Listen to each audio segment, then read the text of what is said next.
नमस्कार साथियों, स्वागत है आप सबका अपना YouTube चैनल पर। ऑर्गेनिक केमिस्ट्री के इस तीसरे वीडियो में आपका स्वागत है, जिसमें हम लोग haloalkanes and haloarenes के बारे में बातचीत करेंगे। पहला वीडियो और दूसरा वीडियो का लिंक डिस्क्रिप्शन बॉक्स में दे दिया गया है, जाइए और वहाँ से देखिए। चलिए स्टार्ट करते हैं। मुझे उम्मीद है कि आप पेन और कॉपी लेकर के बैठ गए होंगे। तो इस वीडियो को देखने के लिए आपका बेस का मजबूत होना बहुत ही ज़रूरी है।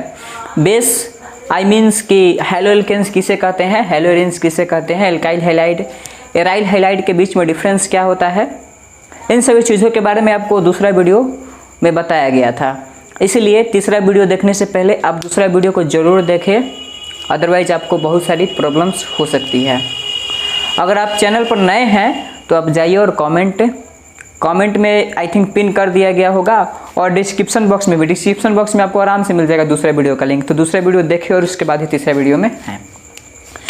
इसमें देखेंगे क्लासिफिकेशन ऑफ हैलो एल्केन्स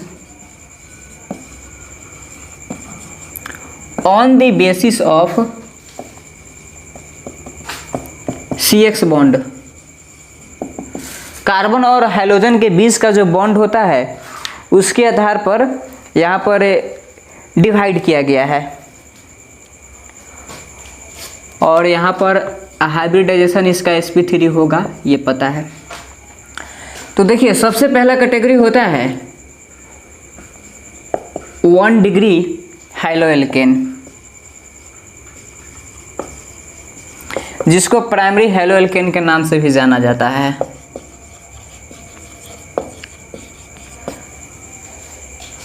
इसका एग्जाम्पल होगा CX, और यहाँ पर आप लगा दीजिए R। अगर sp3 हाइब्रिडाइज्ड कार्बन एक अल्काइल ग्रुप से जुड़ा हुआ होगा तो उसको कहा जाएगा 1 डिग्री हैलो एल्केन या प्राइमरी हैलो एल्केन। अब यहाँ पर आप देख लीजिए, हाइड्रोजन यहाँ होगा, हाइड्रोजन यहाँ होगा, यानी कि आप इसको इस तरीके से भी लिख सकते हैं कि हाइड्रोजन जिस कार्बन से जुड़ा हुआ है उस कार्बन का डिग्री देख लीजिए। यहाँ पर एक अल्काइल ग्रुप है तो इसका डिग्री 1 हो जाएगा, तो इसको कहा जाएगा प्राइमरी हैलो एल्केन या 1 डिग्री हैलो एल्केन। दूसरा होता है 2 डिग्री हैलो एल्केन, या इसको एक और नाम से जाना जाता है सेकेंडरी हैलो एल्केन। इसमें जो कार्बन होगा इसमें दो एल्काइल ग्रुप लगे होंगे। CX है तो इसको हैलो एल्केन कहा जा रहा है। अब हाइड्रोजन जिस कार्बन से लगा है उस कार्बन का डिग्री देख लीजिए। हाइड्रोजन इस कार्बन से लगा है, इस कार्बन का डिग्री 2 होगा, क्योंकि इसमें दो एल्काइल ग्रुप लगे हुए हैं, तब इसको कहा जाता है सेकेंडरी हैलो एल्केन या 2 डिग्री हैलो एल्केन। इसके बाद आता है 3 डिग्री हैलो एल्केन, या इसका एक और नाम है जिसको टर्शियरी हैलो एल्केन के नाम से जाना जाता है। टर्शियरी हैलो एल्केन में कार्बन के साथ जो हैलोजन लगा होगा उस कार्बन का डिग्री 3 होना चाहिए, यानी कि ये 3 डिग्री कार्बन है तो इसको कहा जाएगा टर्शियरी हैलो एल्केन। तो कार्बन का जो बॉन्ड होता है उसके आधार पर अल्काइल हैलाइड के प्रकार हो गए। तो मुझे उम्मीद है कि आपको समझ में आया होगा, आप इसको नोट कर लें।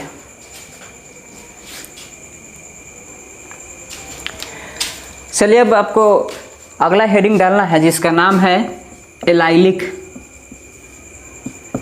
हैलाइड।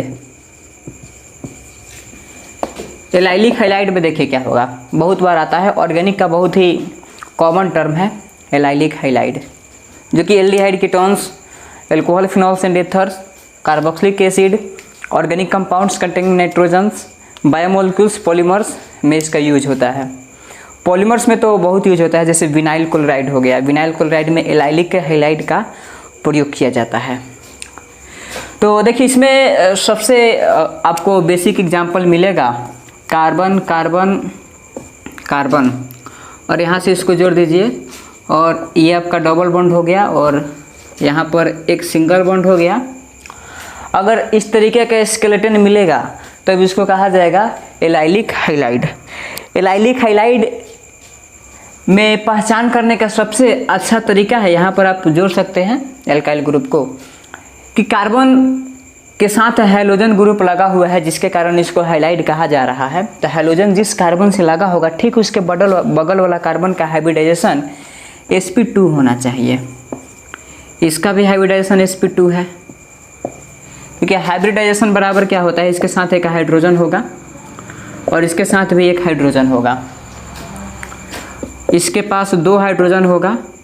तो इस कार्बन के पास sigma bond sigma bond sigma sigma नहीं पाई बॉन्ड, इस कार्बन के पास सिग्मा सिग्मा सिग्मा, इस कार्बन के पास सिग्मा सिग्मा सिग्मा, यानी कि हाइब्रिडाइजेशन के लिए एसएन बराबर होता है सिग्मा प्लस लोन पेयर।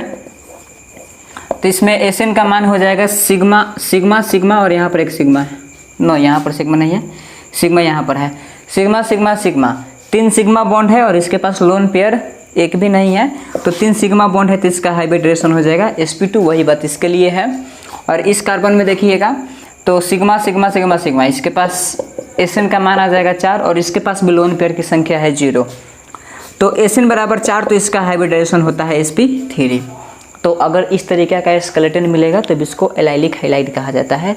इसका उदाहरण आपको पॉलीमर में सबसे अच्छा मिलता है जिसको विनाइल क्लोराइड कहा जाता है, जिससे अलग अलग तरह के प्रोडक्ट बनाए जाते हैं, जो कि मोनोपॉलीमर का एक अच्छा एग्जाम्पल है। इसके बाद जो आपका ग्रुप है उसका नाम है बेंजाइलिक हैलाइड। अभी तक हैलाइड का बहुत सारा प्रकार हो गया। हैलाइड को अलग अलग आधार पर अलग अलग कैटेगरीज में बांटा जाता है। हैलाइड का प्रकार मैंने दूसरा वीडियो में भी बनाया था और आज का जो वीडियो है ये क्लासिफिकेशन ऑफ हैलाइड से ही स्टार्ट हुआ है। इसको कहा जाता है बेंजाइलिक हैलाइड।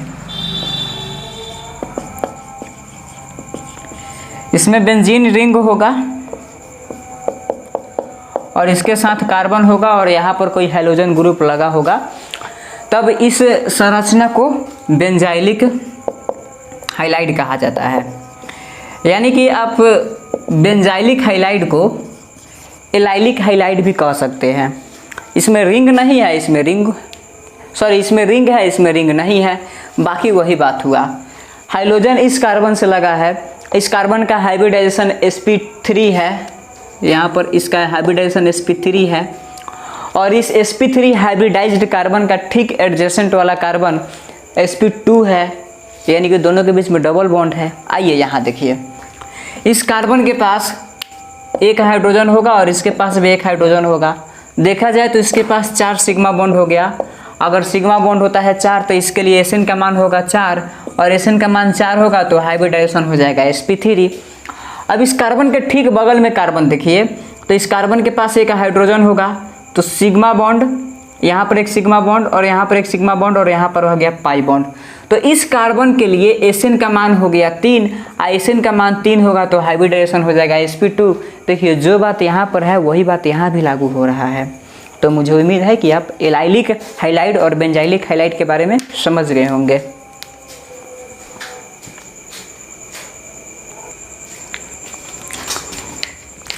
चलिए अब जो आपको टॉपिक पढ़ाया जाएगा उस चीज़ का नाम है IUPAC naming of alkyl halide. देखिए इस तरीका का जो टॉपिक होता है जिसमें IUPAC नेमिंग रहता है, पता नहीं बच्चे इससे बहुत ज़्यादा डरते हैं और मैं इस चीज़ को मानता हूँ कि अगर आप 11th क्लास में ऑर्गेनिक केमिस्ट्री नहीं पढ़ करके यहाँ पर आ रहे हैं पढ़ने तो लाजमी सा बात है कि आपको डर लगेगा, क्योंकि 11th के जो चैप्टर्स होते हैं जिसको मैंने बताया था जब ऑर्गेनिक सीरीज़ लॉन्च कर रहा था तो उसी वक्त मैंने बताया था कि ऑर्गेनिक में आपको इन सारे चैप्टर्स को पढ़ना पड़ेगा। First IUPAC naming. IUPAC बहुत बड़ा चैप्टर है, मैं बार बार बोलता हूँ कि ऑफलाइन में ख़त्म करने में IUPAC कम से कम 1 महीना लग जाता है। उसके बाद आइसोमेरिज्म, अगर स्टीरियो केमिस्ट्री पढ़ा रहे हैं आइसोमेरिज्म में तो उसको समाप्त करने में 1.5-2 महीना लग जाएगा। स्टीरियो हटा दीजिएगा तो 1 महीना में आइसोमेरिज्म भी समाप्त हो जाएगा। उसके बाद GOC जैसे चैप्टर को समाप्त करने में लगते हैं 1.5 से 2 महीने। यानी कि कहीं ना कहीं ये जो चेन है, ये जो बैलेंस है, अगर बना करके रखते हैं तो 12th में आप रॉक कर जाइएगा ऑर्गेनिक केमिस्ट्री में। लेकिन मैं कह सकता हूँ, मैं दावे के साथ कह सकता हूँ, और ये मेरा भरोसा है कि 99.99% बच्चा 11th में ये गलती करके आता है, उसको मालूम ही नहीं चलता है, जैसे तैसे अपने 11th को पास कर जाता है। 11th में उसने IUPAC ढंग से नहीं पढ़ा, या जिस कोचिंग में गया, जिस संस्था में गया, वहाँ पर उसको नहीं पढ़ाया गया। मैं किसी को ब्लेम नहीं करना चाहता हूँ, बट ये वास्तविकता है। 12th में ऑर्गेनिक वीक होने का सबसे बड़ा रीज़न ये है कि आप 11th में कुछ ऑर्गेनिक का पोर्शंस है उसको आप हल्का में ले लिए, आप उसको नहीं पढ़े, आप उसको इग्नोर कर दिए। अगर आप उसको पढ़ लिए रहते तो बहुत अच्छे से ऑर्गेनिक केमिस्ट्री पढ़ते। बट मेरी कोशिश रहेगी कि जितने भी चीज़ें हैं, जहाँ जहाँ पर जिसका ज़रूरत हो वहाँ वहाँ पर मैं उस चीज़ को बता दूँ। मतलब कि 11th में आप नहीं पढ़े हैं, इस चीज़ का कमी मैं नहीं खलने दूंगा, अगर आप कंसिस्टेंसी से लेक्चर को अटेंड करते हैं तो। इसके बाद आपको आइसोमेरिज्म पढ़ना था, बहुत ही शानदार चैप्टर है। IUPAC आइसोमेरिज्म के बिना आप ऑर्गेनिक केमिस्ट्री का कल्पना भी नहीं कर सकते हैं। और 12th का तो समझिए कि organic chemistry one of the hardest chemistry है 12th का। इसके बाद GOC आता है। GOC में तरह तरह के इफेक्ट पढ़ने हैं, इंडक्टिव इफेक्ट पढ़ना है, रेजोनेंस स्ट्रक्चर पढ़ना है। रेजोनेंस को चलाने के लिए टीचर लोग 5-5 दिन 6-6 दिन समय लेते हैं। रेजोनेटिंग स्ट्रक्चर को बनाने में एक लेक्चर समाप्त हो जाता है, पूरा दिन समाप्त हो जाता है 2 रेजोनेंस के स्ट्रक्चर को बनाने में, समझाने में। तो ऑफलाइन में बहुत समय लगता है, और जो इसमें अच्छा से पढ़ करके आएगा, इसमें अच्छा से स्ट्रगल करेगा, समझिए कि उसको बॉल फुटबॉल नज़र आएगा 12th में ऑर्गेनिक केमिस्ट्री में। लेकिन वही हाल होता है, 99.99% बच्चे इस बात को नहीं समझ पाते हैं, और 12th में आते हैं तो उनके ऊपर बोर्ड का बहुत प्रेशर होता है। और बहुत ऐसे बच्चे हैं जो डिप्रेशन में चले जाते हैं इस वजह से, क्योंकि ऑर्गेनिक नहीं समझ में आ रहा है। कुछ ऐसे बच्चे होते हैं जो कि फाइट मारना छोड़ देते हैं, कहते हैं कि ऑर्गेनिक छोड़ दो, ऑर्गेनिक पढ़ना ही नहीं है। तो यही कारण है। लेकिन जहाँ जहाँ पर ज़रूरत होगा वहाँ वहाँ पर इसके कंसेप्ट को बताया जाएगा। मैं कोशिश करूँगा कि A to Z सारा चीज़ को बता दिया जाए, और साथ ही साथ एग्ज़ाम से रिलेटेड जो कंटेंट होगा उसको भी समाप्त कर दिया जाएगा। तो चलिए हेडिंग डालिए, IUPAC naming of alkyl highlights. Alkyl highlights या एराइल हाइलाइट्स या बेंजाइल हाइलाइट्स, सबका IUPAC नेमिंग आपको सिखाया जाएगा। यहाँ पर ज़्यादा समय नहीं है कि एक एक नियम को लिखा जाए और बताया जाए, डायरेक्ट मैं आपको एग्जाम्पल से बताता हूँ। तो एग्जाम्पल में मेरे पास एक सवाल लिखा हुआ है, इसका IUPAC नाम लिखना है CH2 डबल बॉन्ड CH, और यहाँ पर है CH2, उसके बाद फिर CH2, और यहाँ पर क्लोरीन लगा हुआ है। तो IUPAC नाम लिखने का सबसे आसान तरीका कि आप लॉन्ग चेन को सिलेक्ट कीजिए। तो चूँकि यहाँ पर लॉन्ग चेन सेलेक्ट करना है तो इसमें फंक्शनल ग्रुप हैं। फंक्शनल ग्रुप कौन है? तो फंक्शनल ग्रुप इसमें एल्कीन है। तो जहाँ से एल्कीन या एल्काइन का बॉन्डिंग स्टार्ट होता है, लॉन्ग चेन वहीं से लिया जाता है। तो संयोगवश इस कार्बन में डबल बॉन्ड यहीं से है, तो आप लॉन्ग चेन इसी को मानिएगा। और फिर होता है कि आप नंबरिंग कैसे कीजिएगा। तो अगर फंक्शनल ग्रुप आ जाए तो नंबरिंग वहाँ से स्टार्ट होता है। और फंक्शनल ग्रुप में प्रायोरिटी, सबसे ज़्यादा प्रायोरिटी दिया जाता है SO3H को, जिसको सल्फोनिक एसिड कहा जाता है, SO3H। इसके बाद होता है COOH, उसके बाद होता है एल्डिहाइड कीटोन्स, मतलब कि इसके बाद ही जितने सारे आएंगे सब इसके बाद ही होंगे। IUPAC नाम लिखने के लिए सबसे ज़्यादा प्रायोरिटी दिया जाता है SO3H, यानी कि सल्फोनिक एसिड। SO3H का नाम है सल्फोनिक एसिड, और इसका नाम है कार्बोक्सिलिक एसिड। तो इसका प्रायोरिटी सबसे ज़्यादा दिया जाएगा, उसके बाद इसका दिया जाएगा। तो यहाँ पर केवल हेलो एल्केन का आपको IUPAC नाम लिखना है, और हैलो एल्केन में जो फंक्शनल ग्रुप आएगा उसके बारे में आपको बता दिया जाएगा। और मैंने बेसिक फंक्शनल ग्रुप के बारे में डिस्कशन कर दिया है। ये शुरुआत के सबसे पहला वीडियो था जिसका लिंक डिस्क्रिप्शन बॉक्स में दिया गया है। तो चलिए नेमिंग करते हैं। तो ये जो एल्कीन वाला हिस्सा है ना, इसका प्रायोरिटी एल्काइन से ज़्यादा होता है, याद रखना है। एल्कीन का प्रायोरिटी एल्काइन से ज़्यादा होगा। अगर कहीं पर ट्रिपल बॉन्ड हो, कहीं पर डबल बॉन्ड हो, तो वहाँ पर डबल बॉन्ड वालों का प्रायोरिटी ज़्यादा दिया जाएगा as compare to triple bond. तो यहाँ पर डबल बॉन्ड है, ट्रिपल बॉन्ड है ही नहीं। तो इसमें अगर आपको नेमिंग लिखना है तो आप नेमिंग या तो आप इधर से लिखिएगा 1 2 3 4, और नहीं तो आप इधर से लिखिएगा। आई मीन कि आपको लेफ़्ट टू राइट जाना पड़ेगा या राइट टू लेफ़्ट आना पड़ेगा। तो यहाँ पर एक प्रॉब्लम है। प्रॉब्लम ये है कि लेफ़्ट टू राइट जाते समय भी फर्स्ट कार्बन पर फंक्शनल ग्रुप है, डबल बॉन्ड है, यानी कि फंक्शनल ग्रुप है, क्योंकि एल्कीन भी फंक्शनल ग्रुप का ही हिस्सा होता है। डबल बॉन्ड है। अगर आप राइट टू लेफ्ट आते हैं तो यहां भी आई थिंक ये एक है। अगर आप राइट टू लेफ्ट जाते हैं तो यहां पर भी एक फंक्शनल ग्रुप लगा हुआ है जिसका नाम हैलोजन है। तो यहां पर दिक्कत है कि आखिर में जाया कैसे जाए, लेफ्ट टू राइट कि लेफ्ट टू राइट या राइट टू लेफ्ट। तो प्रायोरिटी ऑर्डर देखा गया और वहां से पता लगाया गया कि डबल बॉन्ड हैलोजन से ज़्यादा प्रायो है, यानी कि डबल बॉन्ड की प्रायोरिटी हैलोजन से ज़्यादा होती है। तो इस आधार पर ये वाला नंबरिंग सही हो गया और ये वाला नंबरिंग गलत हो गया, यानी कि आप लेफ्ट टू राइट जाएंगे। तो इस नंबरिंग को मैं हटा देता हूँ। अब चलिए, अब जब हम IUPAC नाम लिखते हैं तो IUPAC नाम लिखने का एक रूल होता है। IUPAC नेमिंग दुनिया का कैसा भी ऑर्गेनिक कंपाउंड है, अगर आप उसका IUPAC नाम लिखते हैं तब आपको उसमें सफिक्स और प्रीफिक्स का ख्याल रखना होगा।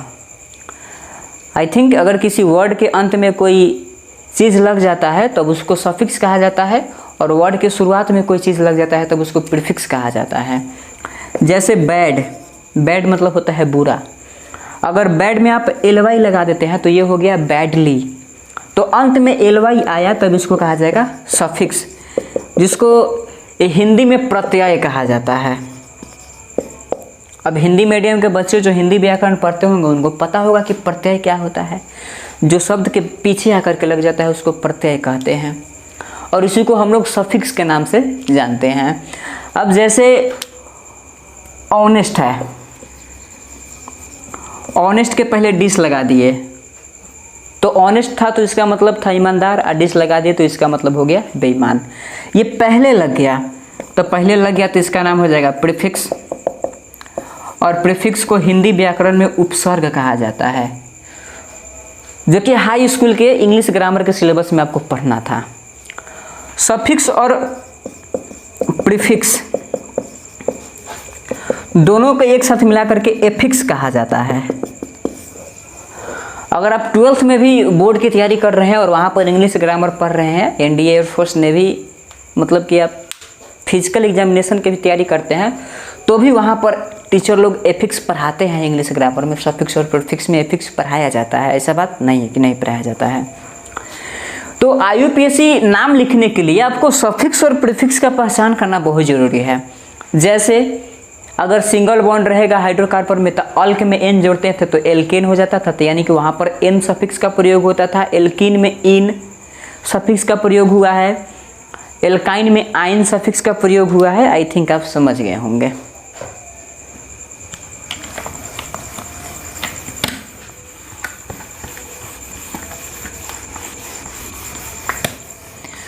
तो आप अगर IUPAC नाम लिखना चाहते हैं तो इसके लिए सबसे पहले आपको लिखना पड़ेगा प्रीफिक्स, तब आपको लिखना है रूट वर्ड, तब आपको लिखना है सफिक्स। दुनिया का कोई भी IUPAC नाम हो, बहुत बड़ा हो, उसे कोई फर्क नहीं पड़ता है। कार्बन का चेन जितना लंबा होगा, जितना छोटा होगा, कार्बन में 10 चेन है, ब्रांच का ब्रांच निकला हुआ है, इससे कोई फर्क नहीं पड़ता है। बस एकदम सिंपल सा नियम है कि पहले प्रीफिक्स लिखिए, तब रूट वर्ड लिखिए, तब सफिक्स लिखिए। तो यहाँ पर इन वाला जो वर्ड है ना, इन, ये हमेशा सफिक्स के रूप में प्रयोग होता है, यानी कि प्रीफिक्स में आएगा यहाँ पर। अब जब हम नंबरिंग किए, नंबरिंग करने के बाद हम देखें कि ब्रांच कहाँ लगा है, तो सबसे पहला ब्रांच लगा है चौथे नंबर कार्बन पर। इसके बाद किसी भी कार्बन पर ब्रांच नहीं है, यानी कि आप इसको कहिएगा सेकेंडरी प्रीफिक्स। प्रीफिक्स भी दो प्रकार के होते हैं, एक होता है प्रीफिक्स 2 और एक होता है प्रीफिक्स 1। तो सबसे पहले लिखा जाता है प्रीफिक्स 2, उसके बाद लिखा जाता है प्रीफिक्स 1, अब फिर लिखते हैं रूट वर्ड। और सफिक्स दो प्रकार के होते हैं, पहले लिखाएगा सफिक्स 1 और तब लिखाएगा सफिक्स 2, और इस तरीक़ा से आपका कंप्लीट IUPAC नाम लिखा जाएगा। प्रीफिक्स 2 को सेकेंडरी प्रीफिक्स भी कहते हैं, इसको सेकेंडरी प्रीफिक्स के नाम से जाना जाता है। प्रीफिक्स 1 को प्राइमरी प्रीफिक्स के नाम से जाना जाता है, प्राइमरी प्रीफिक्स। और तब लगा दीजिए रूट वर्ड, और इसके बाद सफिक्स 1 है, यानी कि इसको कहा जाता है प्राइमरी सफिक्स, और सफिक्स 2 को कहा जाता है सेकेंडरी सफिक्स।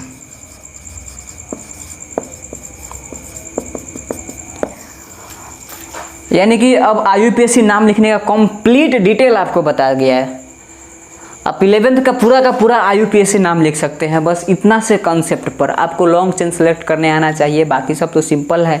CHO है तो एल्डिहाइड, O है तो ईथर, COOR है तो ईस्टर। अब देखिए इसका नाम लिखते हैं, तो इसमें चौथे नंबर कार्बन पर क्लोरीन है, तो इसको लिखा जाएगा 4 क्लोरो। अब एक वर्ड लिखना है और एक नंबर लिखना है, तो उस वर्ड और नंबर के बीच में हाइफन होना चाहिए, यह IUPAC का रूल है। 4 क्लोरो। अब 4 क्लोरो हो गया, यानी कि प्रीफिक्स वाला काम समाप्त हो गया। तो प्रीफिक्स वाला काम जब समाप्त हो गया, क्योंकि इसमें तो और ब्रांच लगे हुए नहीं है, तो प्रीफिक्स वाला काम को हटाइए। जब प्रीफिक्स जब हम लिख लेते हैं, तब हमको लिखना होता है रूट वर्ड। रूट वर्ड देखा जाता है कि मेन चेन में कार्बन की, रूट वर्ड का मतलब हुआ कि मेन चेन में कार्बन कितना है, तो मेन चेन में कार्बन की संख्या है 4, 1 2 3 4। तो मेन चेन में कार्बन की संख्या 4 है, तो 4 के लिए रूट वर्ड आता है ब्यूट। उसके बाद फिर आपको लगाना है सफिक्स। तो सफिक्स लगाने से पहले आप ध्यान दीजिए कि कौन सा सफिक्स का प्रयोग होगा, ओइक एसिड होगा कि अल होगा कि ऑल होगा कि ओन होगा। तो यहाँ पर इन होगा, एल्कीन है तो यहाँ पर इन सफिक्स का प्रयोग होगा। अब देखिए कि यहाँ पर डबल बॉन्ड किस कार्बन पर है, तो डबल बॉन्ड यहाँ पर फर्स्ट कार्बन पर है, तो यहाँ पर लिखना है ब्यूट, उसके बाद लिखना है 1 और उसके बाद इसमें इन सफिक्स ऐड करना है। तो अब इसको कहा जाएगा 4 क्लोरो ब्यूट 1 इन, और ये आपका IUPAC नाम हो गया कंप्लीट। अब कुछ किताबों में ऐसा देखा जाता है, या कुछ टीचर लोग इस 1 को नहीं लिखते हैं। बहुत ऐसे राइटर हैं, जैसे कि मैं पौला ब्रूस का नाम लेना चाहूँगा ऑर्गेनिक केमिस्ट्री में।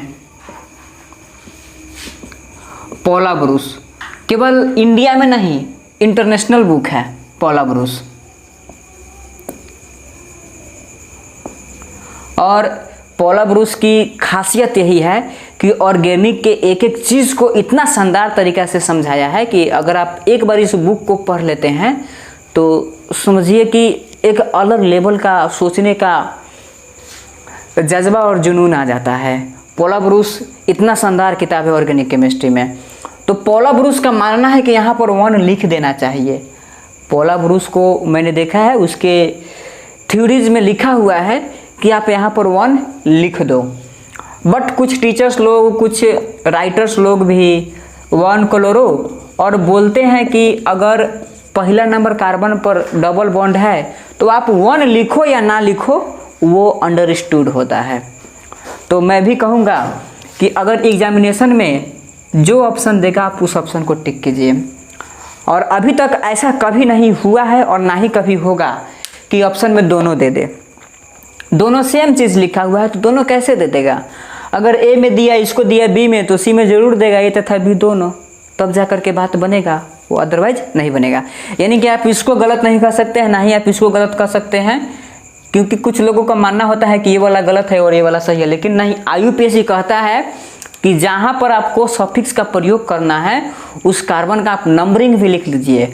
अगर तीसरा नंबर पर है तो यहाँ पर क्या लिखते, 3 लिखते, अगर दूसरा पर है तो 2 लिखते, अगर चौथा पर है तो 4 लिखते, पहला पर है तो 1 भी लिख दीजिए। बट फिर बाद में देखा गया कि 1 नहीं लिखना मतलब कि अंडरस्टूड है कि यहाँ पर 1 होगा, ऐसा लोग राइटर लोग लिखना स्टार्ट किए और ये चलते आ रहा है। लेकिन अभी तक देखा गया है कि IIT नीट जैसे कंपटीशन एग्जामिनेशन में 1 लगा दिया जाता है। IIT का जो सिलेबस है उस सिलेबस में माना जाता है कि यहाँ पर आपको 1 लगाना है, और अभी तक देखा गया है कि IIT का जितना भी पेपर हुआ है उसमें 1 लगा कर ही दिया है। इसलिए मैं भी आपको रिकमेंड करूँगा कि आप 1 लगा दीजिएगा। रेयर केस में 1 नहीं लगाया रहता है, अब 1 नहीं लगेगा तो ये गलत नहीं है। तो ये तरीका होता है IUPAC नाम लिखने का। मुझे उम्मीद है कि आपको समझ में आ गया होगा।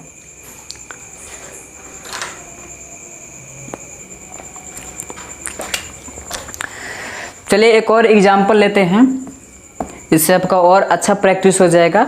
दूसरा क्वेश्चन में इसमें दिया गया है CH2,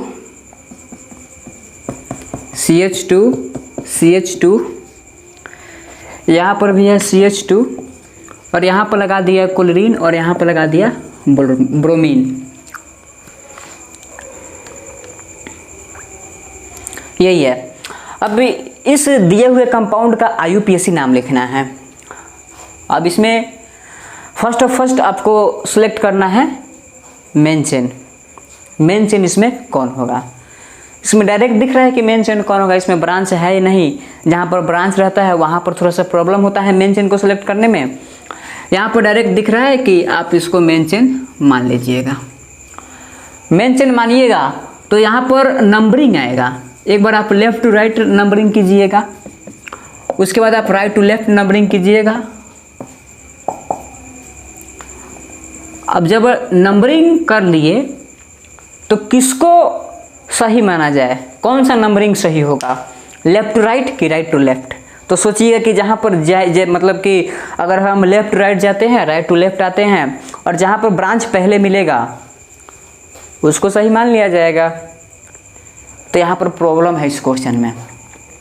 प्रॉब्लम ये है कि अगर आप लेफ्ट टू राइट जाते हैं तो आपको पहले नंबर पर आपको ब्रांच मिल जाएगा Cl, अगर राइट टू लेफ्ट आते हैं तो आपको पहले नंबर पर ब्रांच मिल जाएगा ब्रोमीन।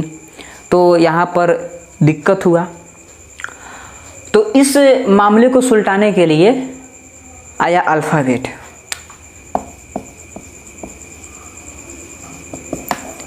अब क्लोरो में देखिए, Cl का मतलब क्लोरो और Br का मतलब ब्रोमो। क्लोरो में आता है C और ब्रोमो में आता है B। तो कहा गया है कि IUPAC नेमिंग में अगर हाइड्रोजन लग जाए या और भी फंक्शनल ग्रुप लग जाए तो वहाँ पर आपको अल्फ़ाबेट का भी ख्याल करना जरूरी है। ये सब IUPAC का रूल है। तो अल्फ़ाबेट के अनुसार देखा गया कि लेफ्ट टू राइट जाते समय पहले नंबर पर आ गया C यानी कि क्लोरीन आ गया, और राइट टू लेफ्ट आने पर पहले नंबर कार्बन पर आ गया ब्रोमीन। यानी कि अल्फ़ाबेट के अनुसार ब्रोमीन पहले आएगा, ब्रोमीन का B पहले आएगा, क्लोरीन का C बाद में आएगा। यानी कि ब्रोमीन को प्रायोरिटी मिलना चाहिए। अब ब्रोमीन को प्रायोरिटी मिलना चाहिए यानी कि राइट टू लेफ्ट नंबरिंग सही है और लेफ्ट टू राइट वाला नंबरिंग गलत है। तो अगर ये सही हो गया तो ज़रा आप इसको फिर से लिख लीजिए एक बार साफ से, और यहाँ पर लगा दीजिए Cl और यहाँ पर लगा दीजिए Br। यहाँ पर मैंने हाइड्रोजन को छिपा लिया। इतना बेसिक तो आप जानते होंगे। तो अब इसका नंबरिंग किया जाए तो I think right to left वाला सही था, तो 1 2 3 4 हो गया। तो देखा गया कि अब नाम लिखना है तो पहले ब्रोमीन को रखा जाए, क्लोरीन को रखा जाए। तो प्रायोरिटी ऑर्डर में हम अल्फ़ाबेट चेक किए हैं, तो नेमिंग लिखते समय भी हम अल्फ़ाबेट चेक करेंगे। तो इसमें 2 फंक्शनल ग्रुप है, एक क्लोरो है और एक ब्रोमो है। तो इसमें इसको बाद में लिया जाएगा। सबसे पहला प्रायोरिटी दिया जाएगा ब्रोमो। किसके अनुसार? तो अल्फ़ाबेट के अनुसार, क्योंकि अल्फ़ाबेट में B पहले आता है और C बाद में आता है। अब देखिए कि ब्रोमीन कहाँ लगा हुआ है, तो ब्रोमीन लगा हुआ है पहला नंबर कार्बन पर। तो सबसे पहले आपको IUPAC का नियम बताया गया था कि आपको लिखना है सफिक्स। सफिक्स में सेकेंडरी सफिक्स, प्राइमरी सफिक्स, अगर मैं केवल सफिक्स लिखूंगा तो वहाँ पर आपको मानकर चलना है कि मैं सेकेंडरी और प्राइमरी दोनों की बात कर रहा हूँ। सफिक्स के बाद लिखना होता है रूट वर्ड, और रूट वर्ड के बाद लिखना होता है प्रीफिक्स। नहीं, पहले प्रीफिक्स होता है और सफिक्स बाद में होता है।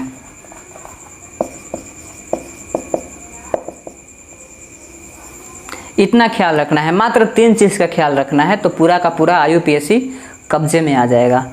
पहले लगाना है प्रीफिक्स, उसके बाद लगाना है रूट वर्ड, उसके बाद लगाना है सफिक्स। अब प्रीफिक्स बोलूँगा तो प्राइमरी सेकेंडरी, और सफिक्स बोलूँगा तो वहाँ पर भी प्राइमरी सेकेंडरी। तो पहले नंबर कार्बन पर ब्रोमीन है तो इसका नाम हो जाएगा 1 ब्रोमो, क्योंकि वर्ड और नंबर के बीच में हाइफन देना चाहिए। अगर नंबर 2 बार रिपीट हो रहा है तो वहाँ पर कॉमा लगा देंगे, जैसे 2 पर भी है, 3 पर भी है, 4 पर भी है तो 2, 3, 4। 1 ब्रोमो। इसके अलावा एक और ब्रांच है जो कि चौथे नंबर कार्बन पर है, तो 1 ब्रोमो 4 क्लोरो, यानी कि प्रीफिक्स वाला पार्ट हो गया समाप्त। अब देखना है रूट वर्ड के बारे में, रूट वर्ड या वर्ड रूट के बारे में। तो रूट वर्ड क्या बताता है कि मेन चेन में कितने कार्बन है, तो मेन चेन में 4 कार्बन है, तो रूट वर्ड यहाँ पर आ जाएगा ब्यूट। इसके अलावा केवल और केवल सिंगल बॉन्ड है, केवल और केवल सिंगल बॉन्ड है, तो यहाँ पर सफिक्स के रूप में लगाना है एन, क्योंकि यहाँ पर डबल बॉन्ड रहता तो ये देखा जाता कि डबल बॉन्ड किस कार्बन पर लगा हुआ है। अब सारे के सारे कार्बन बॉन्ड सिंगल है तो यहाँ पर एल्केन लगाया जाएगा, तो हो गया ब्यूटेन, यानी कि इसका नाम हो गया 1 ब्रोमो 4 क्लोरो ब्यूटेन। मुझे उम्मीद है कि ये भी आप लिख लिए होंगे। अभी तक मैंने IUPAC को 2 क्वेश्चन करा दिया है, इससे आपको बहुत सारा कंसेप्ट मालूम हो गया होगा कि IUPAC में नंबरिंग, नेमिंग, लॉन्ग चेन को कैसे सिलेक्ट करते हैं। एक अच्छा सा एग्जांपल लिखते हैं। अब हम लोगों के घरों में जब पूजा पाठ होता है तो पूजा पाठ के दौरान अक्सर पंडित जी आते हैं तो स्वास्तिक का हम लोगों के घर में डायग्राम बनाया जाता है, स्वास्तिक का चित्र बनता है, और इस स्वास्तिक के चिन्ह को शुभ चिन्ह माना जाता है। हिंदू धर्म में बहुत ही पवित्र चीज़ माना जाता है, और हम लोगों के घर में जहाँ पर पूजा होता है वहाँ पर अक्सर इसको बनाया जाता है, बड़ा ही खूबसूरत तरीके से बनाया जाता है। मैंने भी बनाने की कोशिश किया है। ज़रा आप इसका IUPAC नाम लिखकर बता दीजिए। वीडियो को पॉज कीजिए और कमेंट बॉक्स में इसका IUPAC नाम आप लिख दीजिए। चलिए, आपने कर लिया होगा तो मैं आपको कहूँगा कि आप इसको सबसे पहले ईजीएस्ट फॉर्म में ला दीजिए, यानी कि यहाँ पर आप कार्बन को दिखा दीजिए। जब आप नए नए होते हैं ना, तो नए नए होते हैं तो आप टॉपिक को एकदम शॉर्टली डील मत कीजिए, उसके डिटेल में जाइए। जैसे कि इंटीग्रेशन का प्रॉब्लम बनाना है तो इंटीग्रेशन में आप शॉर्टकट मत अपनाइए, थोड़ा सा डिटेल जाइए। अगर आपको थोड़ा बहुत आ जाता है तो आप खूब शॉर्टकट का प्रयोग कीजिए, लेकिन जब आप नए नए हो तब वहाँ पर आपको डिटेल जाने की ज़रूरत होती है। चलिए, मैं इसका ऐसे भी IUPAC नाम लिख सकता हूँ, पता चलेगा कि केवल मैं ही समझा, आप लोग नहीं समझे। तो आप लोगों को भी समझना है, तो जहाँ जहाँ पर बिंदु होगा वहाँ वहाँ पर कार्बन होगा। तो एक कार्बन यहाँ है, इसके साथ एक कार्बन यहाँ है, फिर एक कार्बन यहाँ है, और इसके नीचे एक कार्बन है, और इसके इस साइड में एक कार्बन है, और एक कार्बन इधर है, और इसके नीचे एक कार्बन लगा हुआ है, एक कार्बन यहाँ है, और इसके ठीक ऊपर एक कार्बन लगा हुआ है। अब इसका IUPAC नेमिंग करना है। अब इसका IUPAC नेमिंग कैसे हो, तो IUPAC नेमिंग का first rule, select the main chain. Main chain को सिलेक्ट कीजिए, देखिए क्या होता है। अगर ऊपर से आ जाए 1 2 3 4, 1 2 3 4 5, तो अगर आप ऐसे आइएगा तो इसमें कार्बन की संख्या 5 होगा। 1 2 3 4 5, वैसे भी कार्बन की संख्या 5 हो रहा है। यानी कि पहले आपको देखा जाएगा कि जाना कैसे है। अगर आप यहाँ से ऐसे आते हैं तो पहला कार्बन, दूसरा कार्बन, तीसरे नंबर कार्बन पर आपको ब्रांच मिलेगा। अगर आप 1 2 3 4 5 ऐसे जाते हैं तो 1 2 3, तो यहाँ भी तीसरे नंबर कार्बन पर ब्रांच मिल जाएगा। यानी कि अगर आप ऐसे गए या ऐसे आए तो तीसरे नंबर कार्बन पर ब्रांच मिल रहा है, और ऐसे आएंगे तो तीसरे नंबर कार्बन पर 2 इथाइल ग्रुप मिलेगा। अगर आप ऐसे जाएंगे तो भी तीसरे नंबर कार्बन पर 2 इथाइल ग्रुप मिलेगा। यानी कि आप ऐसे जाइए या आप ऐसे जाइए, एक ही बात हुआ। अब इसके बाद आप किसी भी, अगर आप 1 2 3 4 5 ऐसे आने आते हैं तो भी सही है। देखिए 1 2 3, तो तीसरा नंबर कार्बन हो गया। तीसरा नंबर कार्बन पर 2 ब्रांच लगा हुआ है, इथाइल ग्रुप है, और यहाँ पर है इथाइल ग्रुप। यानी कि आपकी जो इच्छा, आप जैसे जाइए, लेकिन मेन चेन में 5 ही कार्बन होगा। 6 का तो गुंजाइश नहीं है। आई थिंक पूरा देख लिया जाए, कहीं ऐसा ना कि 6 कार्बन हो जाए मेन चेन में। नहीं लग रहा है 1 2 3 4 5 नहीं, यानी कि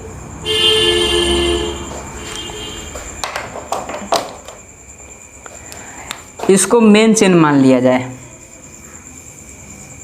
देखिए जरूरी नहीं है कि यही मेन चेन हो, ये ऐसा एग्जाम्पल है ना, समझिए कि बहुत ही अच्छा एग्जाम्पल है। क्या कहा, वीवीआई के सीरीज में इसको रखिए आप, इतना अच्छा एग्जाम्पल है। आप कहीं से भी जाइए, मेन चेन वही होता है। अब कोई बच्चा चाहेगा कि नहीं हम ऐसे जाएंगे, मेन चेन सही है, उसका भी सही है मेन चेन। अब कोई है नहीं हम ऐसे जाएंगे, उसका भी सही है। अब कोई कहेगा कि नहीं हम ऐसे जाएंगे, मतलब ये तो लिख ही दिए, अब हाँ ऐसे हम जाएंगे, वो भी सही है, क्योंकि साइमेट्रिकल डायग्राम है, साइमेट्रिकल डायग्राम। और संजोग वैसा है कि आप जैसे जाइए, आप नंबरिंग ऊपर से कीजिए चाहे नंबरिंग नीचे से कीजिए, वो सही होगा। बहुत ही शानदार एग्जाम्पल है, मतलब कि हमारे धर्म के पीछे भी केमिस्ट्री छुपा हुआ है। बहुत ही लाजवाब कॉन्सेप्ट। 1 2 3 4 5, अगर आप नीचे से कीजिएगा तो 1 2 3 4 5। ऊपर से नंबरिंग करते समय तीसरे नंबर कार्बन पर ब्रांच लगा हुआ है, तो नीचे से नंबरिंग करते समय भी तीसरे नंबर कार्बन पर ब्रांच मिलेगा।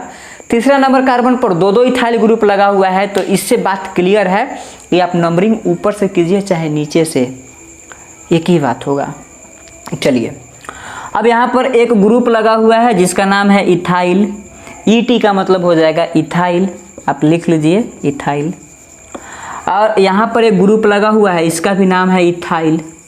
जहाँ जहाँ पर ईटी आएगा वहाँ वहाँ पर आपको इथाइल समझना है, और जहाँ जहाँ पर मैं एमई लिखूँगा वहाँ वहाँ पर आपको मिथाइल समझना है। बाकी प्रोपाइल ब्यूटाइल का कोई शॉर्ट नहीं होता है। अक्सर किताब में देखा जाता है कि मिथाइल को एमई लिख करके छोड़ दिया जाएगा और इथाइल को ईटी लिख करके छोड़ दिया जाएगा। चलिए इसका आईयूपीएसी नाम लिखते हैं। आईयूपीएसी नाम लिखने का सबसे पहला नियम कि आप प्रीफिक्स के बारे में सोचिए। अगर प्रीफिक्स के बारे में आप सोच लिए हैं तो आप रूट वर्ड के बारे में लिखिए, और रूट वर्ड अगर आप लिख चुके हैं तो आप सफिक्स के बारे में सोचिए। बस आईयूपीएसी का दुनिया इतना ही तक है, और पूरा आईयूपीएसी इन्हीं सारे नियमों पर चलता है। तो यहाँ पर आप देखिए कि प्रीफिक्स यानी कि इसमें ब्रांच कौन कौन ला है, तो इथाइल है और 2 इथाइल है, और इथाइल कितने नंबर कार्बन पर है, तो 3 नंबर कार्बन पर है। तो 3 आपको 3 लिखना है, क्योंकि 2 इथाइल है और दोनों इथाइल तीसरे नंबर कार्बन पर है, तो 3 लिखना है। और चूंकि 2 नंबर है तो 2 नंबर के बीच में हमेशा कॉमा दिया जाएगा, गैप के रूप में आपको कॉमा देना है।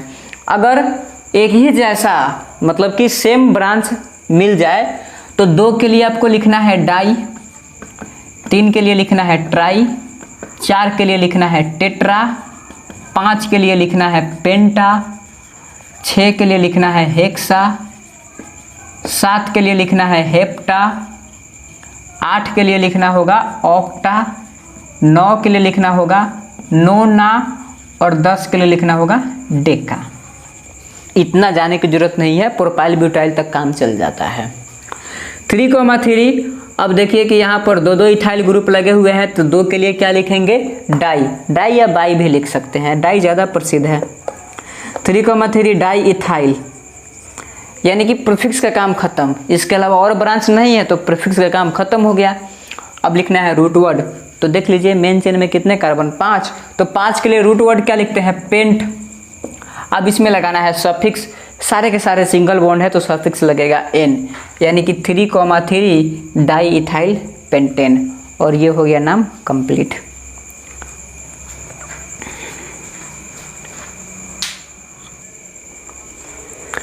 तो चलिए एनसीईआरटी के एक छोटे से टॉपिक पर डिस्कशन करते हैं, जिससे परीक्षा में बार बार पूछा जाता है, उस टॉपिक का नाम है नेचर ऑफ CX बॉन्ड।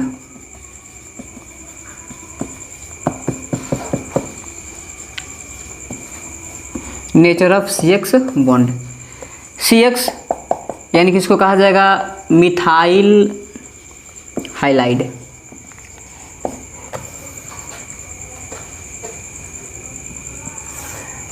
या इसको हेलोमीथेन के नाम से भी जाना जाता है। जैसे CF, CCl, CBr, CI, इसको कहा जाएगा फ्लोरो CF, यानी कि इसको कहा जाएगा मिथाइल फ्लोराइड। इसका नाम हो जाएगा मिथाइल फ्लोराइड। या इसका एक और नाम हो सकता है, हेलोमीथेन है तो इसका नाम हो जाएगा फ्लोरोमीथेन। फ्लोरोमीथेन। उसी प्रकार से आप इसका भी नाम लिख लीजिए, क्लोरोमीथेन। इसका नाम हो जाएगा ब्रोमोमीथेन और इसका नाम हो जाएगा आयोडोमीथेन। बात नाम का नहीं है, नाम तो लिखना बहुत आसान है। सवाल ये पूछा जाता है कि CF, CCl, CBr, CI का बॉन्ड स्ट्रेंथ बता दीजिए, बॉन्ड स्ट्रेंथ का ऑर्डर। तो ये जो बॉन्ड स्ट्रेंथ होता है ये बॉन्ड लेंथ के इन्वर्सली प्रोपोर्शनल होता है।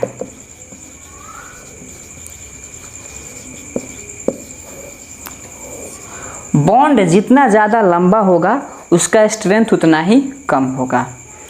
अब फ्लोरीन का साइज बहुत छोटा होता है और साइज इतना छोटा होता है कि एकदम परफेक्टली तरीका से ये ओवरलैप कर जाता है कार्बन के p ऑर्बिटल के साथ। तो इसका साइज भी छोटा है, साइज इसका ज़्यादा बड़ा नहीं है, प्लस में इसका परफेक्ट ओवरलैपिंग भी होता है।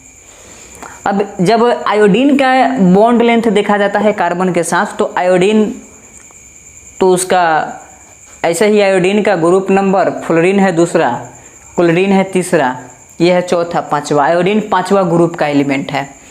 कार्बन के साथ जब ओवरलैपिंग करता है तो इसका बॉन्ड लेंथ बहुत बड़ा हो जाता है और इतना बड़ा हो जाता है कि इसको तोड़ना आसान हो जाता है।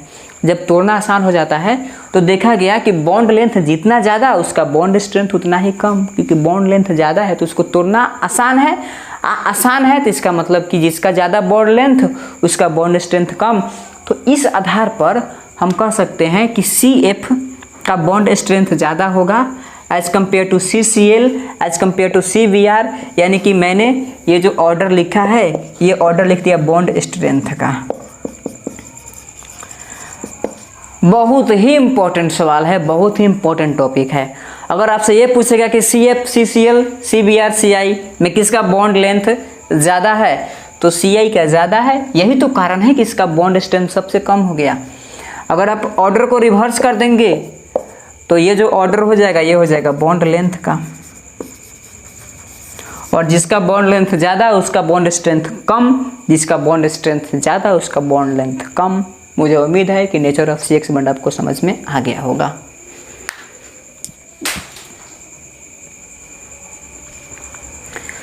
तो चलिए अब इस वीडियो का one of the most important topic, सबसे खतरनाक चीज़ जिसको ज़रूर से ज़रूर पढ़ना चाहिए, नेम रिएक्शन। अब हम नेम रिएक्शन के बारे में बात करेंगे।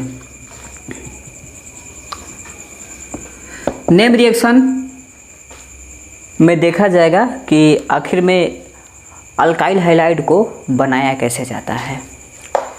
नेम रिएक्शन कोई आपका टॉपिक नहीं हुआ कि नेम रिएक्शन को इस चैप्टर में ऐसे पढ़ा जाता है, उस चैप्टर में ऐसे पढ़ा जाता है। नेम रिएक्शन आपका हर वीडियो में अब से आएगा और हर चैप्टर में नेम रिएक्शन दर्ज है, इसलिए नेम रिएक्शन सबसे इम्पोर्टेंट है। नेम रिएक्शन में रिएक्टेंट के बारे में पढ़ा जाता है और इसके साथ किस रिएजेंट का प्रयोग हुआ और क्या प्रोडक्ट बना, इसी चीज़ का नाम है नेम रिएक्शन। और सबको मिला करके इसका एक स्पेशल नाम दिया जाता है जो कि किसी साइंटिस्ट के नाम पर होता है। और ऑर्गेनिक केमिस्ट्री नेम रिएक्शन के लिए बहुत फेमस है, बहुत। और सबसे ज़्यादा अगर कोई चीज़ तंग करता है, कोई चीज़ परेशान करता है, तो वो चीज़ होता है नेम्ड रिएक्शन। और इसका कारण भी सुन लीजिए, आखिर में नेम्ड रिएक्शन परेशान क्यों करता है?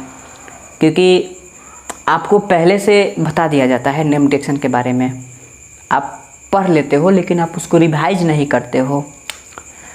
ऑर्गेनिक केमिस्ट्री ऐसा चीज़ है कि अगर आप उसको 2 दिन छोड़ दोगे तो आपका अपना लिखा हुआ चीज़ लगेगा कि नया चीज़ कहाँ से आ गया। इतनी इसकी इम्पोर्टेंस बढ़ जाती है 12th में आते आते। तो नेम रिएक्शन को अगर आप लिखते हैं तो समय समय पर उसको रिवाइज करते रहिए। और पेन आपका चलना चाहिए। अगर आपका पेन रुका हुआ है तो आप कभी भी ऑर्गेनिक केमिस्ट्री नहीं सीख पाओगे, इस बात को आप ख्याल रखिएगा। ऑर्गेनिक केमिस्ट्री पढ़ना है, सीखना है। अगर आप अपना समय गंवा रहे हैं इस चैनल पर आकर के, तो आप ऑर्गेनिक केमिस्ट्री सीख कर जाइए। आपका पेन कभी भी नहीं रुकना चाहिए, क्योंकि मुझे 1 घंटे का लेक्चर शूट करने में करीब से करीब 6 से 7 घंटा लग जाता है। वीडियो मेरा करीब 50 मिनट का होने वाला है। पिछले 3-4 घंटे से मैं इस वीडियो को शूट करने में लगा हुआ हूँ। तो इस चीज़ का आप फ़ायदा उठाइए। इतना डेडिकेशन है तो आप इस चीज़ का फ़ायदा उठाइए। पेन और कॉपी लेकर के बैठिए और अपने आप से प्रॉमिस कीजिए कि चाहे कुछ भी हो जाए, कल से रिवीजन कंटिन्यू रहेगा।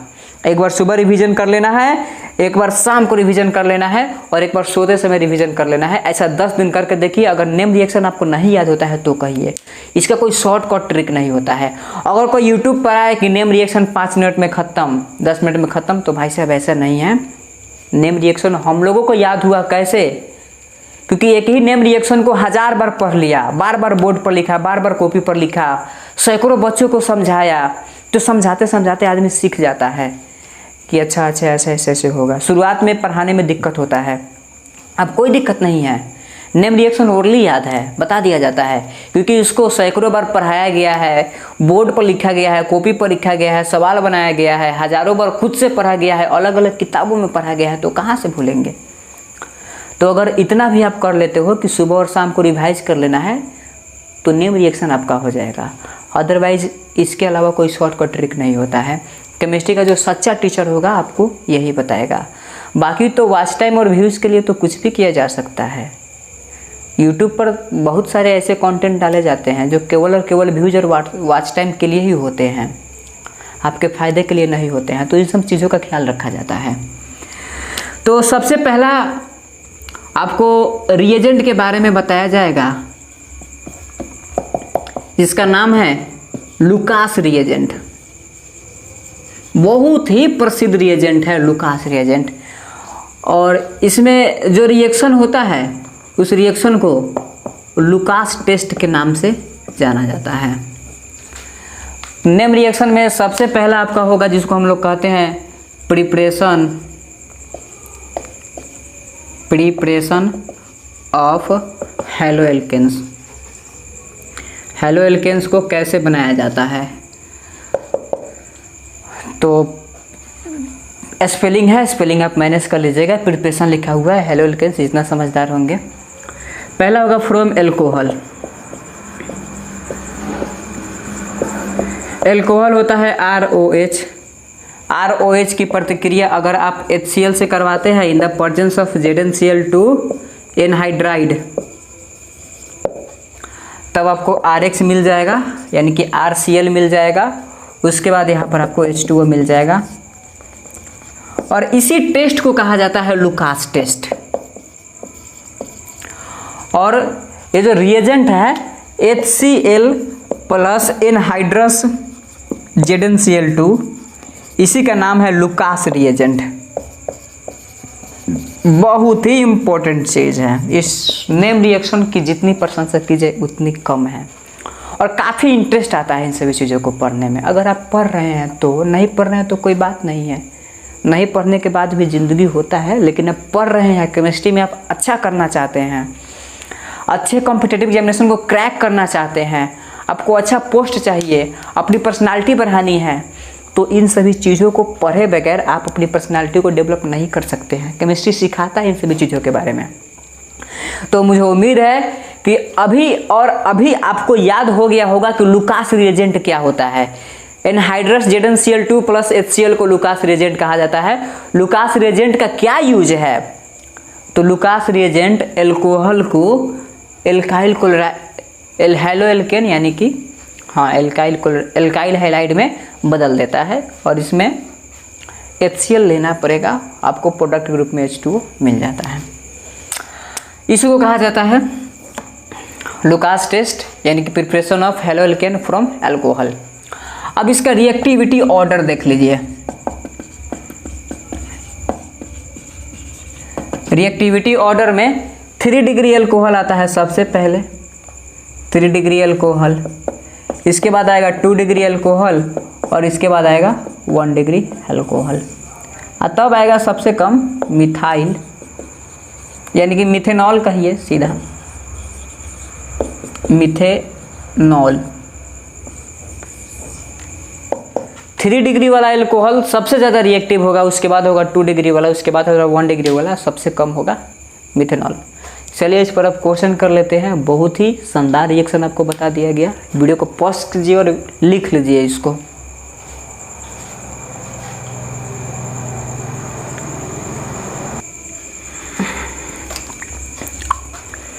तो अभी मैंने आपको बताया था कि जो रिएक्शन लिखा गया था उस रिएक्शन का अगर रिएक्टिविटी चेक किया जाए तो रिएक्टिविटी में 3 डिग्री एल्कोहल सबसे पहले आएगा, उसके बाद आएगा 2 डिग्री एल्कोहल, तब आएगा 1 डिग्री एल्कोहल, टर्शियरी एल्कोहल, तब आएगा सेकेंडरी एल्कोहल, तब आएगा प्राइमरी एल्कोहल। फर्स्ट वीडियो में मैंने बहुत जोर दिया था कि टर्शियरी एल्कोहल क्या होता है, सेकेंडरी एल्कोहल क्या होता है, प्राइमरी एल्कोहल क्या होता है। इसीलिए कहा जा रहा है कि सीक्वेंस में चलना बहुत ज़रूरी है। आप जाइए फर्स्ट वीडियो देख करके आइए कि एल्कोहल का डिग्री कैसे निकालते हैं। सवाल पूछा गया, यहाँ पर एक कार्बन है, यहाँ पर है R, यहाँ पर है R और यहाँ पर है R और यहाँ पर है OH। एक कार्बन यहाँ है, यहाँ पर R है, यहाँ पर H है, यहाँ पर H है और यहाँ पर है OH।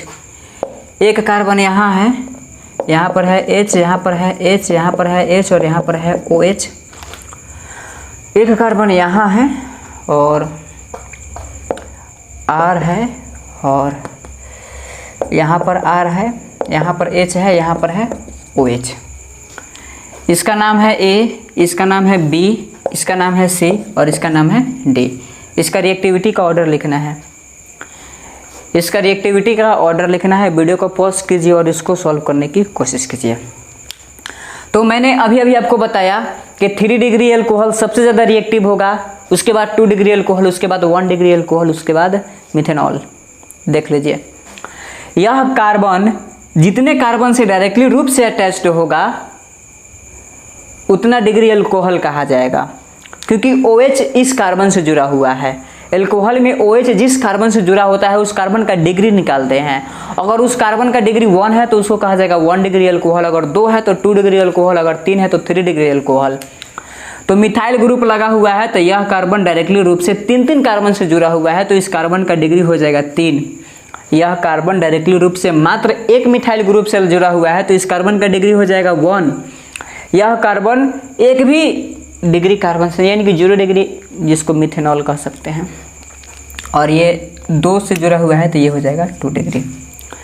तो रिएक्टिविटी ऑर्डर में सबसे पहले रखना है एल्कोहल 3 डिग्री एल्कोहल को, तब रखना है 2 डिग्री एल्कोहल को, तब रखना है 1 डिग्री एल्कोहल को, यानी कि 3 डिग्री यानी कि ऑप्शन A होगा। उसके बाद 2 डिग्री एल्कोहल कहाँ गया, A के बाद होगा D और तब हो जाएगा B, अब B के बाद हो जाएगा C। तो इसका ये होगा रिएक्टिविटी का ऑर्डर।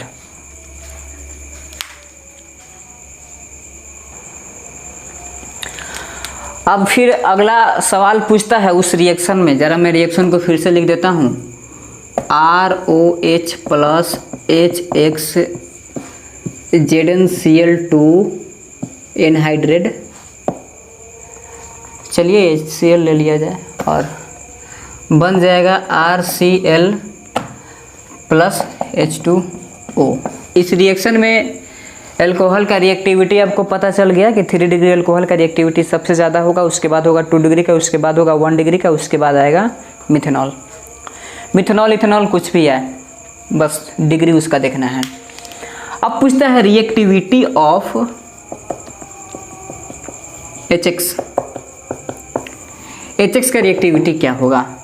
तो ध्यान दीजिएगा, रिएक्टिविटी में HI आएगा, तब आएगा HBr, तब आएगा HCl, तब आएगा HCl, यानी कि सबसे कम रिएक्टिव होगा HF। कारण क्या है कि HF का जो बॉन्ड होता है बहुत मजबूत होता है और HI का जो बॉन्ड होता है ना सबसे कमज़ोर बॉन्ड होता है।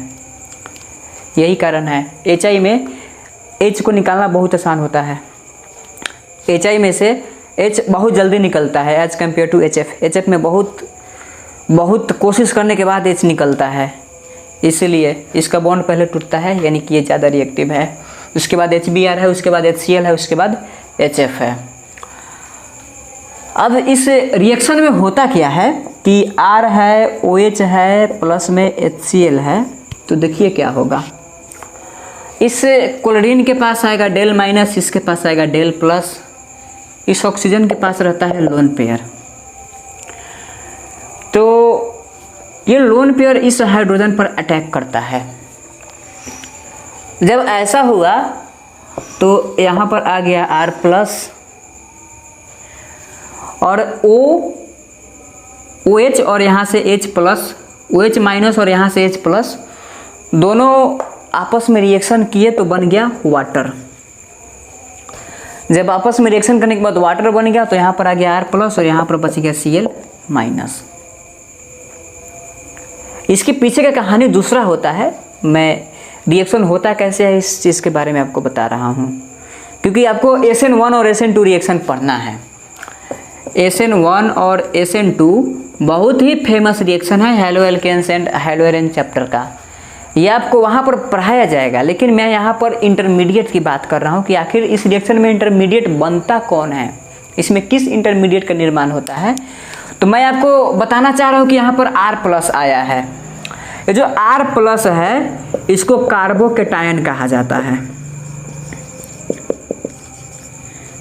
यानी कि अल्काइल ग्रुप पर अगर पॉजिटिव चार्ज आ जाएगा तो उसको कहा जाएगा कार्बोकेटायन। जैसे CH3 प्लस, इसको कहा जाएगा मिथाइल कार्बोकेटायन, मिथाइल कार्बोकेटायन। अगर C2H5 पर प्लस आ गया तब इसको कहा जाएगा इथाइल कार्बोकेटायन, इथाइल कार्बोकेटायन। तो इस चीज़ को आप ऐसे भी समझ सकते हैं। देखिए एग्जाम्पल में लिखा गया था C, यहाँ पर है R, यहाँ पर है R, यहाँ पर है R और यहाँ पर है X। अगर यहाँ से X को आप हटा दीजिएगा तो X को हटाने के बाद मिलेगा C, यहाँ पर R, यहाँ पर R, यहाँ पर R, तो यहाँ पर आएगा पॉजिटिव चार्ज। अब पॉजिटिव चार्ज आया तो बन गया कार्बोकेटायन। और कार्बोकेटायन में जिस कार्बन पर चार्ज आता है प्लस वाला, उस कार्बन का डिग्री देख लीजिए। अगर उसका डिग्री 1 है तो उसको कहा जाता है 1 डिग्री कार्बोकेटायन, अगर उसका डिग्री है 2 तो उसको कहा जाता है 2 डिग्री कार्बोकेटायन, अगर उसका डिग्री है 3 तो उसको कहा जाता है 3 डिग्री कार्बोकेटायन। यानी कि यहाँ पर बन गया 3 डिग्री कार्बोकेटायन। तो इसी चीज़ को हम कह सकते हैं कि 3 डिग्री कार्बोकेटायन ज़्यादा रिएक्टिव, तब 2 डिग्री, तब 1 डिग्री, उसके बाद मिथाइल। ये जो लिखा हुआ है ये लिखा हुआ है कार्बोकेटायन का डिग्री। तो इस रिएक्शन में सबसे इम्पोर्टेंट सवाल ये हुआ कि जब हम एल्कोहल से एल्काइल हाइलाइड बनाते हैं तब वहाँ पर इंटरमीडिएट के रूप में हमें क्या प्राप्त होता है। रिएक्शन में मैंने आपको बता दिया कि इंटरमीडिएट के रूप में आपको कार्बोकेटायन मिलेगा। कार्बोकेटायन 3 डिग्री भी हो सकता है, 2 डिग्री भी हो सकता है, 1 डिग्री भी हो सकता है।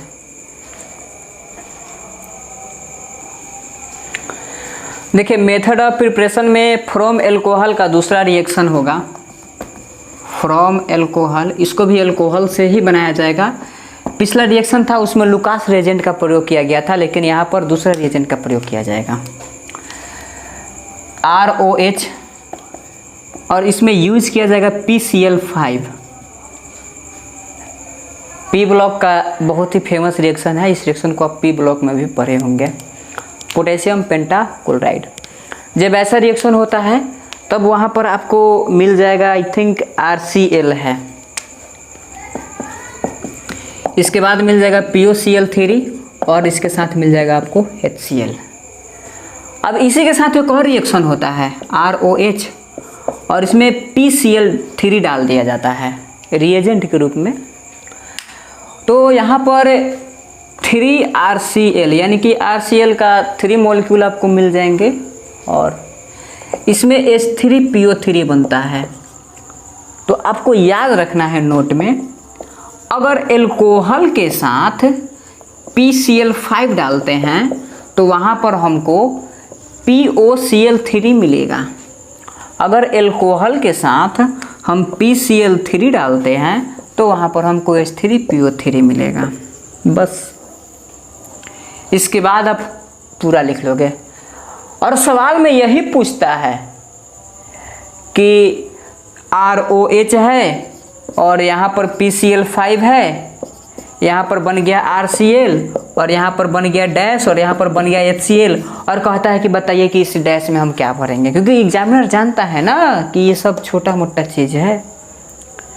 और कंपटीशन का असली मतलब यही है, और बार बार यही सवाल पूछा जाता है और आपको ऐसे ही याद रखना है। अगर PCl5 डाल दिया गया तो POCl3 बनेगा, अगर PCl3 बन गया तो H3PO3 बनेगा। तो यहाँ पर क्या हो जाएगा, POCl3।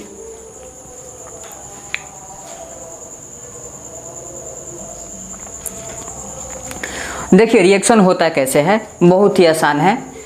रिएक्शन को आप आराम से देख सकते हैं। मैंने लिखा था यहाँ पर, आई थिंक पहले PCl5 को लिखते हैं, और PCl के साथ ROH एल्कोहल का रिएक्शन था तो बना था RCl, तब बना था H3 नहीं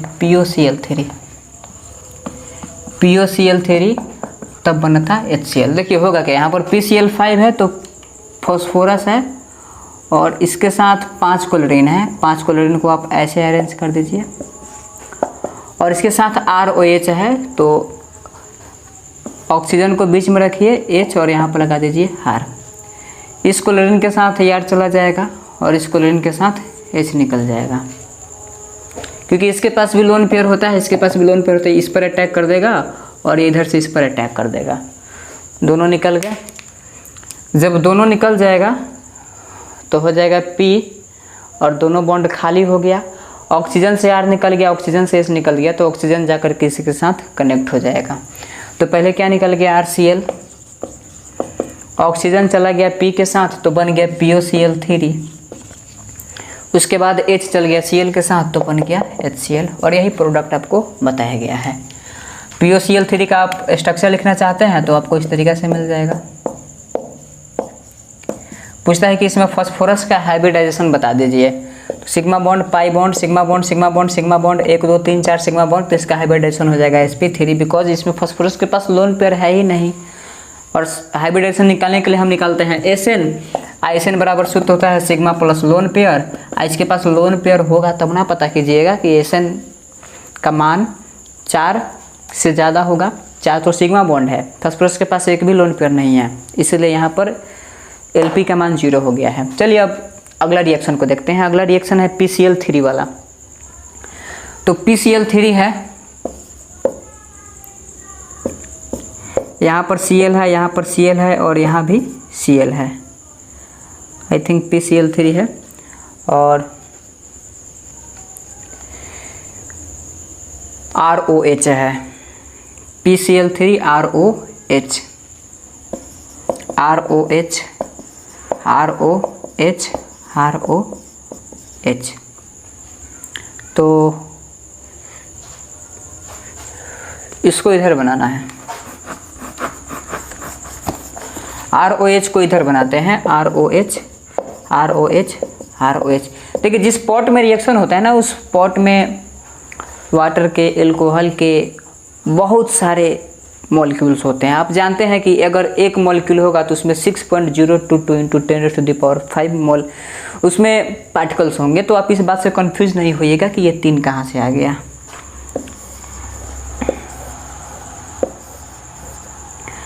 अगर ऐसे हो जाएगा तो देख लीजिए क्या बनता है, R R R RCl RCl RCl, यानी कि 3 बन गया RCl प्लस 1 2 3